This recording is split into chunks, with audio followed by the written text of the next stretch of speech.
Shalom pemirsa yang diberkati Tuhan, bertemu kembali dalam seri pelajaran Sekolah Sabat. Sebelum kita mendengarkan pelajaran Sekolah Sabat, kita sama-sama tunduk kepala, mari kita berdoa. Bapa kami dalam surga, puji syukur Tuhan atas berkat-Mu pada malam hari ini. Biarlah Roh Kudus-Mu turun bersama-sama dengan kami, agar kami dapat memahami akan berkat firman Tuhan melalui pelajaran Sekolah Sabat. Kami yakin dan percaya Tuhan akan menolong kami untuk memahami semua akan firman yang akan kami dengarkan. Kami serahkan seluruh kehidupan kami ke dalam tangan-Mu. Sempurnakan doa kami di dalam nama Anak Yesus kami berdoa. Amin. Pelajaran Sekolah Sabat Kamis 29 Februari 2024. Iman untuk selama-lamanya menurut Melkisedek. Bacalah Mazmur 110 ayat 4-7. Ayat 4, Tuhan telah bersumpah dan ia tidak akan menyesal. Engkau adalah imam untuk selama-lamanya menurut Melkisedek. Ayat yang kelima, Tuhan ada di sebelah kananmu.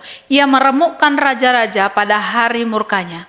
Ayat yang keenam, ia menghukum bangsa-bangsa sehingga mayat-mayat bergelimpangan. Ia meremukkan orang-orang yang menjadi kepala di negeri luas. Ayat yang ketujuh, dari sungai di tepi jalan ia minum, oleh sebab itu ia mengangkat kepala. Bagaimanakah keimamatan Kristus unik? Dan harapan besar adalah yang dapat kita temukan dalam keimamatan surgawi Kristus. Allah menganugerahi Mesias dengan jabatan Raja yang kekal. Mazmur 110 ayat 1-3. Dan imamat dengan kedudukan yang lebih tinggi menurut Melkisedek. Mazmur 110 ayat 4-7.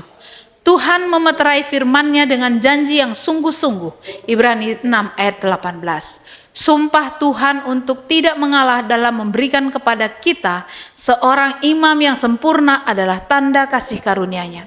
Dosa dan pemberontakan terbuka manusia terus-menerus memprovokasi Tuhan untuk meninggalkan umat-umatnya, tetapi sumpah Tuhan tidak dapat dirubah dan menjadi anugerah Tuhan dalam mencabut penghakiman-Nya atas umat yang bertobat. Keluaran 32 ayat 14 dan Mazmur 106 ayat 45. Sumpah ilahi memperkenalkan elemen baru dalam perjanjian Daud dengan menyatakan bahwa Raja Mesias juga seorang imam. Mazmur 110 ayat 4. Raja-raja Israel tidak pernah bisa berfungsi sebagai imam Lewi. Bilangan 8 ayat 9, 2 Tawarikh 26 ayat 16-21. Ketika Kitab suci menyebutkan raja atau orang yang mempersembahkan korban, ia menyiratkan bahwa mereka membawa korban kepada para imam yang benar-benar mempersembahkannya. Mazmur 110 membedakan Raja Mesias dari raja dan imam Israel lainnya. Imamat kekal Kristus berasal dari Melkisedek yang adalah Raja Salem Yerusalem dan imam dari Allah yang Maha Tinggi. Kejadian 14 ayat 18-20. Perjanjian Lama tidak pernah berbicara tentang Raja Daud atau Raja Israel lainnya yang memiliki imanat dalam urutan Melkisedek kecuali Mazmur 110. Jelas Mazmur berbicara tentang iman raja yang istimewa dalam sejarah Israel. Bacalah Ibrani 7 ayat 20-28, ayat yang ke-20. Dan sama seperti hal ini tidak terjadi tanpa sumpah. Memang mereka telah menjadi imam tanpa sumpah.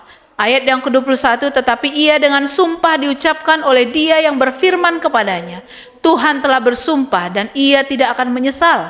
Engkau adalah imam yang untuk selama-lamanya. Ayat yang ke-22, demikian pula Yesus adalah jaminan dari suatu perjanjian yang lebih kuat.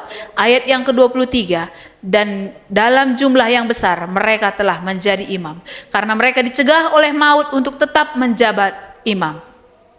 Ayat yang ke-24, tetapi karena ia telah tetap selama-lamanya imamatnya tidak dapat beralih kepada orang lain. Ayat yang ke-25, karena itu ia sanggup juga menyelamatkan dengan sempurna semua orang yang oleh Dia datang kepada Allah, sebab ia hidup senantiasa untuk menjadi pengantara mereka. Ayat yang ke-26, sebab imam besar yang demikianlah yang kita perlukan, yaitu yang saleh tanpa salah tanpa noda, yang terpisah dari orang-orang berdosa dan lebih tinggi daripada tingkat-tingkat sorga. Ayat yang ke-27, yang tidak seperti imam-imam besar lainnya yang setiap hari harus mempersembahkan korban untuk dosanya sendiri dan sesudah itu barulah untuk dosa umatnya. Sebab hal itu telah dilakukannya satu kali untuk selama-lamanya, ketika ia mempersembahkan dirinya sendiri sebagai korban.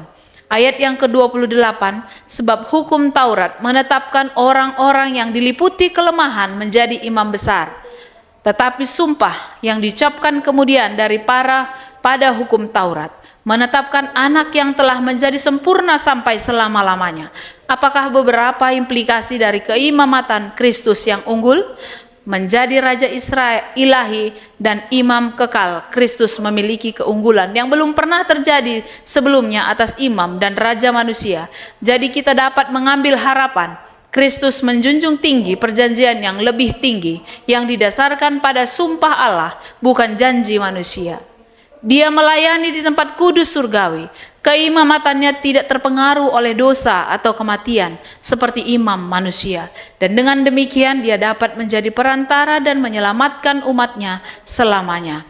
Karya pendamaian Kristus sebagai imam yang sempurna dan berbelas kasih memberi umatnya jaminan kekal untuk tinggal di hadirat Allah. Ibrani 6 ayat 19 dan 20.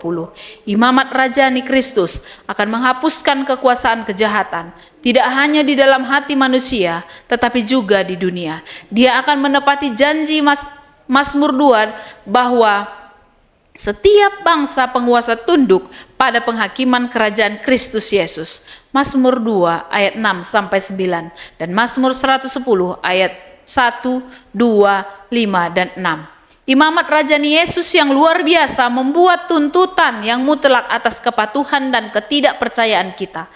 Tuhan memberkati. Mari kita sama-sama tunduk kepala dan kita berdoa. Bapa kami dalam surga, puji syukur Tuhan atas berkat-Mu pada malam hari ini. Kami sudah mendengarkan Engkau berfirman. Kiranya Roh Kudus-Mu yang mengetuk hati kami masing-masing, agar kami dapat mengerti akan berkat firman Tuhan pada malam hari ini.